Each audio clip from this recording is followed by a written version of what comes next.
মাশাআল্লাহ, এত সুন্দর ঝোপালো হয়েছে। এটার নাম বেবি টিয়ার্স।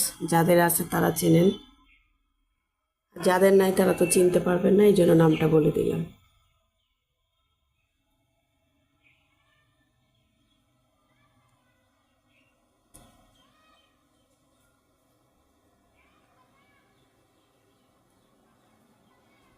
ওকে, এইমাত্র গোসল করিয়ে একদম পানি দিলাম সুন্দর করে, মালাগুলো ভিজিয়ে তারপরে ভেতরেও পানি দিলাম টবের।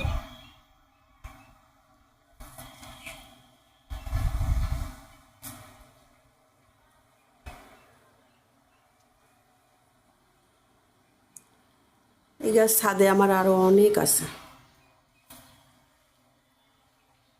অসংখ্য আছে। আর কত যে আমার গাছের গ্রুপে এই গাছ গিফট করছি, সব গাছে গিফট করা হয়।